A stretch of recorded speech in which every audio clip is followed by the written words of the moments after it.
اسمع الناس يقولوا عندنا خبر حلو وعندنا خبر وحش، تحبوا تسمعوا انهي الاول؟ كنت استغرب قوي من الناس اللي بتقول كده، هو ايه اللي عندنا خبر حلو وخبر وحش؟ ما تقولوا الاخبار على بعضها واحنا هننقي، ما هو في الاخر هنسمعهم كلهم، يعني هنسمعهم كلهم مش فارقة. ولكن اول مرة اعرف معنى الجملة دي، لان انا حرفيا النهاردة عندي خبر حلو وخبر وحش، تحبوا تسمعوا انهي الاول؟ عاملين ايه الاول يا ولاد؟ ايه الاخبار؟ ولا انكم وحشتوني من الفيديوهات اللي فاتت؟ نبتدي بالخبر الوحش النهاردة عشان خاطر نحلي بالحلو في الاخر، ينسينا طعم المرار اللي في الاول. الخبرين اللي نازلين معانا النهاردة مكسرين السوشيال ميديا، الدنيا قايمة مش قاعدة. ايه يا رباب خير؟ ايه اللي حصل؟ بنبص يا ولاد الصبح كده كعادتنا على الترندات، لقينا احمد سعد اسمه متصدر كل محركات البحث. خير؟ عمل ايه؟ ربنا يستر. لما بنسمع اسم احمد سعد لازم نقول ربنا يستر، خصوصا بعد حكايته مع سمية الخشاب اللي كانت بسم الله ما شاء الله على كل لسان. ما كانش لا جواز ولا طلاق عادي، لا ده كان طلاق يعني محمل بكمية فضايح ما اقولكوش. طلعوا شرشحوا لبعض في كل الفضائيات، ما سكتوش والله. وسمية يعني ما قصرتش معاه في حاجه، تلاقيه لابس لبس ستات تقوم طالعه متريقه عليه على صفحتها وتقول لك وانا اقول لبسي راح فين بعد الطلاق؟ عرفت مين اللي سرق اللبس بتاعي؟ كل شويه تطلع تتريق عليه وتقول لك ما اعرفش ايه كان صغير، ما اعرفش ده كان بيتعاطى حبوب ايه. بصراحه ظبطته على كل الفضائيات، وهو ما قصرش معاها برضو. لما لقاها في مسلسل كان طالع برضو بيغني ومش عارف ايه، اتريق على صفحته وقال له يلا بالهنا والشفا شيل لمحمد رمضان. فكان يعني الاتنين كوميديا فظيعة في الفضايح بتاعتهم بعد الطلاق. النهاردة نازل لنا احمد سعد تاني ترند برضو بخبر طلاقه برضو للمرة الكام دي يا ولاد؟ ما تعدش يا جيمي. هو اول جوازة ليه اتجوز من لبنى، واحدة اسمها لبنى، وخلف منها ولد وبنت. سكتنا على كده؟ لا ما سكتناش. راح لطش مع مين؟ مع ريم البارودي. سكتنا على كده؟ ما سكتناش. وساب ريم البارودي بعد ما قعدت تعيط عليه مع ريهام سعيد وفي كل الفضائيات وتقول ده حب الاول والاخير وغدر بيا وسابني وطلقني، وكانت ليله نكد علينا، عشنا ايام سودة مع ريم البارودي وهي بتعيط على احمد سعد. خلصنا؟ لا والله ما خلصناش. بقولك ايه، عارفه ليه ابو الهول كان وشه اصفر؟ ليه؟ من خوفه.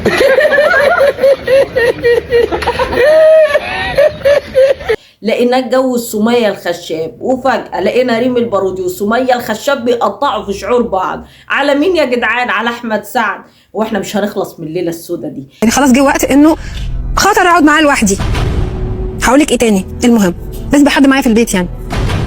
ما هو خلاص ده حد انت مش مأمنه بقى انه يعني الطحال بتاعك طار. احنا اول مرة نشوف فنان اعماله الفنية مش هي اللي شهراء ولا اللي هي منزلاه ترندات، لا لا لا، ده جوازاته وحياته الشخصية هي اللي عاملاه طول الوقت ترندات. الله اكبر عليه.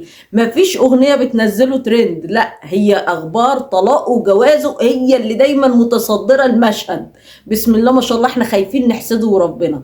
مش زعلانه ان احمد سعد مش في حياتك دلوقتي؟ لا والله العظيم لا. بعد ما خلصنا من قصة ريم البارودي وسمية الخشاب، والحمد لله الاتنين بعدوا عن بعض، وسمية الخشاب بعد ما اتطلقت من احمد سعد رجعت لريم البارودي وبقوا حبايب واخوات. وبصوا ما اقولكوش اجتمعوا عين على الراجل الغلبان ده وقعدوا يتريقوا عليه هما الاتنين مع بعض، وقالوا الحال من بعضه، احنا الاتنين الحال من بعضه، واحنا الاتنين اخدنا اكبر مقلب في حياتنا اللي هو مين يا ولاد؟ احمد سعد. طيب احمد سعد يسكت على كده؟ وكفايه بقى اللي احنا فيه، وكفايه اللي احنا عشناه معاه في حياته الشخصيه. قال لنا والله ابدا لو اوريكم العجب.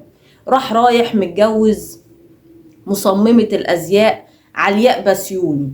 طب قلنا الحمد لله، ابننا اتهدى وربنا كرمه الحمد لله، وهيبعد عن الفنانين، هيدخل في واحدة مصممة أزياء في مجال الأزياء بقى الحمد لله. خلاص بقى، خلاص ابننا اتهدى ربنا كرمه الحمد لله، ولقى بنت الحلال وخلف منها يا ولاد بنتين. قلنا بس الواد عقل، هو بقى هي دي جوازة العمر. خلاص ولا بقى سمية ولا ريم البارودي ولا حتى لبنى اللي احنا ما نعرفش كانت بتشتغل ايه، مش مشكلة، بس احنا قلنا خلاص بقى هي دي بقى اخر المطاف، هي دي العوض من ربنا سبحانه وتعالى. إذ فجأة يا ولاد وبعد ما خلف منها بنتين نلاقيه طلقها. قلنا بس هي ليلة سودة هو الموضوع مش هيعدي على خير. رجعوا تاني، قلنا بس الحمد لله ما قدرش يبعد عنها وعن ولاده. اتطلقوا تاني، قلنا لا الموضوع فيه حاجة غلط. الفنان حد عامل له عمل، ما يكملش في جوازة يا جماعة. في ايه ده؟ دي الجوازات المعلن عنها، الله اعلم بقى اللي في السكرتة واللي في الديرة ملناش دعوة يا محي، احنا خلينا في المعلن. قلنا لا، في حد عامل له عمل، ده في حاجة مش طبيعية. خصوصا ان سمية الخشاب قالت ان هو عنده ظروف خاصة تستدعي ان لازم حد من اخواته دايما يكون معاه مفتاح الشقة ويدخل يبص عليه. الله اعلم بقى ايه الظروف الخاصة اللي كانت تقصدها سمية الخشاب، ولكن يعني كان في تكهنات كده وتلميحات كده من بعض الناس بيقولوا سمية الخشاب تقصد ان هو كان بيتعاطى حاجات فبتخليه مغيب عن الوعي طول الوقت. وخصوصا قالت ان هو بيصرف فلوسه بشكل كبير جدا في الموضوع ده، وان هو ما بيجيبش عقارات، وان هي كانت اخر حاجة هي اللي شارية الفيلا اللي كانوا قاعدين فيها، وكانت هي حتى اللي بتسدد الاقساط بتاعتها، ولكن هو ما كانش نافع خالص باي نفعة. ده كلام سمية الخشاب عنه وقتها. بعد موضوع علياء بسيوني طلاقهم مرتين، رجعوا الحمد لله اخيرا للمرة الثالثة، ودي بقى كانت يعني كان يعني الوسط الفني كله والجمهور بيرقص. اخيرا يا ولاد، اخيرا ربنا هيكرمه وهيستقر. فاجئنا امبارح احمد سعد قال لنا تعالوا ما تفرحوش، لا والله ما انا سايبكم في حالكم. رايح منزل على صفحته الرسمية: تم الانفصال عن زوجتي منذ 3 أشهر، عن اولادي منذ 3 أشهر، وحاليا بيتم دلوقتي السعي في اجراءات ورقة طلاق رسمي، وان هي ما بقتش مديرة اعماله خلاص، وان هو هيدور على مديرة اعمال جديدة. احنا ما بقيناش عارفين ندور لك على مديرة اعمال ولا ام للعيال ولا زوجة ولا ايه بالظبط. احنا تعبنا معاك يا احمد يا سعد والله. المهم ان هو بعد ما نزل البوست ده والناس كلها زعلت وقالوا ليه تتطلق للمرة الثالثة، ده كده مفيش رجعة خلاص، والموضوع باظ ما بينهم. لقيناه حذف البوست بعد دقايق. هل بقى كان البوست قديم وهو رجع نشره تاني، ولا هو يعني كان مثلا مش فايق ولا حاجة زي ما سمية الخشاب ما كانت بتقول عنه ونزل البوست ده، ولا فعلا البوست حقيقي وهم اتطلقوا وبعدين رجع حذفوا لما فكر وقال مش عايز مثلا حياتي الشخصية تبقى على الملأ لأول مرة. مش عارفين بصراحة لغاية دلوقتي، احنا مش عارفين موقفه من الطلاق ده ايه. هل هو طلاق حقيقي وطلقها للمرة الثالثة وخرب البيت، ولا حاجة من الحاجات اللي الناس كلها بتقولها؟ لغاية دلوقتي هو ما طلعش ولا وضح اي حاجة، ولكن عمل الحفلة بتاعته امبارح وطلع عادي جدا بيغني وبيرقص مع جمهوره، ولكنه نزل حاجة وما اتكلمش عن الموضوع. فاحنا في انتظار بقى الايام المقبلة هنشوف هل فعلا الطلاق ده حقيقي ولا ده كان بوست قديم وهو نزله بالغلط. قلت لنا يا رباب الخبر الوحش دخلينا بقى على الحلو، عايزين نحلي، مش كل حاجة هتبقى مرار طافع زي اللي انت بتسمعونا طلاق ووفيات وليلة سودة. عايزين حاجة تطر على قلوبنا. طبعا مفيش احلى من كروان مشاكل، ولما نسمع اسم كروان مشاكل نلاقينا بنبتسم لوحدينا بنضحك من غير سبب. ليه؟ لان كروان اساسا لما بيتكلم في العادي في الطبيعي من غير اي حاجة انت نفسك تلاقيك بتقع على نفسك بالضحك من طريقته. يعني مخارج الحروف عنده ونطقه للكلمات رايح في 60 داهية الحمد لله. واللي هيقول لي مين هو كروان مشاكل او ايه محتواه يا رباب او بيعمل ايه على السوشيال ميديا، اقول لكم ان الولد ده بسم الله ما شاء الله ملوش اي محتوى خالص خالص خالص، غير ان انا بشوف له لايفات بيطلع مع مشاهير التيك توك بيقعدوا يضحكوا ويهزروا جولات وكلام من ده، وشكرا على كده. لكن كمحتوى بيقدمه للناس انا لغايه دلوقتي ما شفتلوش محتوى صراحه يعني. طب ايه اللي شهره كده؟ مشكلته مع ريهام سعيد لما يعني تطاول عليها وشتمها، وهي رفعت عليه قضية وحبسته وخرج من الحبس، رجع مشهور اكتر من الاول.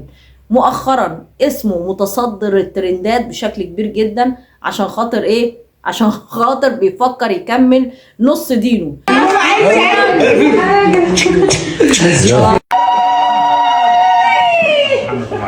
أخيرا كروان هيتجوز يا ولاد.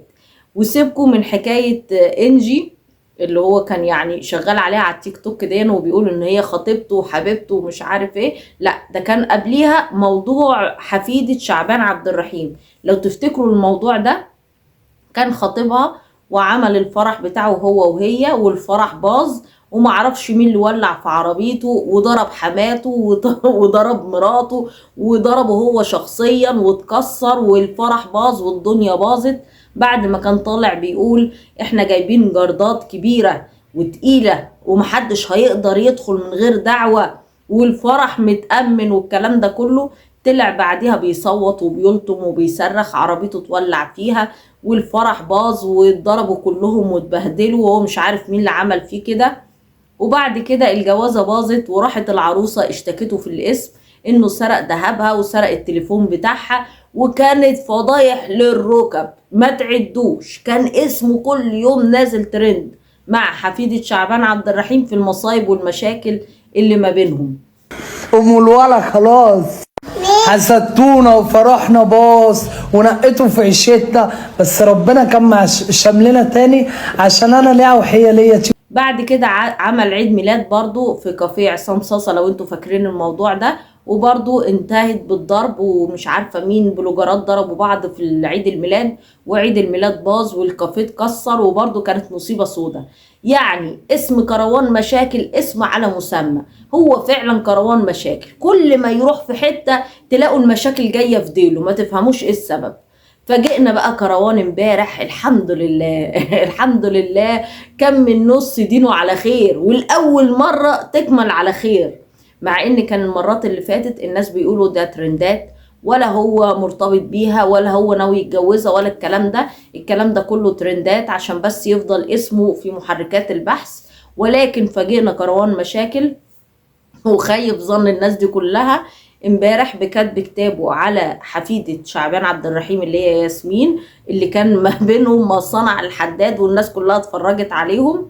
في الاخر الحمد لله اتجوزها. واتفاجئنا بكتب كتاب عادي جدا في جاتوه زي الفل. دي الاول مرة يعني، لان قبل كده ما كانش بيدخل بحاجة في ايده. يعني اول مرة نلاقي ان هو كان جايب جاتوه معاه والمأذون فعلا موجود وابوها موجود وامها والدنيا، وكتبوا الكتاب قصاد الناس كلها.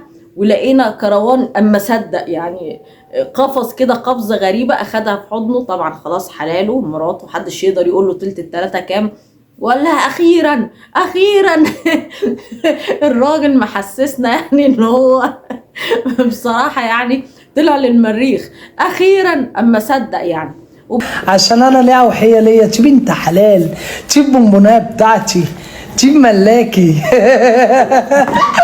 نور عيني العش ام الولا خلاص. وبعدين بدأ بقى يعمل لنا ريلزات هو وهي ويقول يعني انتوا حسدتوني في الفرح اللي فات انا وهي، بس الحمد لله هي دي البونبونايه بتاعتي، دي مكتوبالي، دي الملاكي، دي بنت حلال، دي عيوني. انا مش فاهمه ايه هي الملاكي يعني، ويعني مش فاهمه يعني المفروض تكون ايه يعني. ما علينا يا جماعه. المهم بيقول لكم دي خلاص بقت ام الولا. ام الولا ايه ده؟ انتوا لسه كاتبين الكتاب ما علينا برضو يا جماعه. هو اساسا هو مش فاهم هو بيقول ايه، بس مش مشكله. المهم ان ربنا كرمه اخيرا واتجوز، ومش هنسمع عن حاجة تاني إلا إذا بقى بعد الجواز يعني نسمع عنهم بقى في محاكم الأسرة والكلام ده، لأن يعني الجواب بيبان من عنوانه. إذا كان ده كان المصايب السوداء دي في الفرح قبل الجواز، فما بالكوا بعد الجواز هيعملوا إيه في بعض؟ أدينا منتظرين يا جماعة. بس على كل يعني إحنا ما بنتمناش حاجة وحشة لحد، وألف مليون مبروك. اخيرا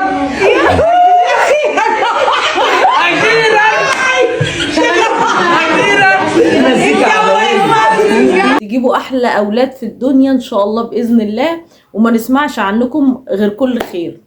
دي كانت الاخبار اللي معانا النهارده، قولوا لي رايكم فيها واشوفكم على خير يا اولاد في الفيديوهات اللي جايه. السلام عليكم ورحمه الله.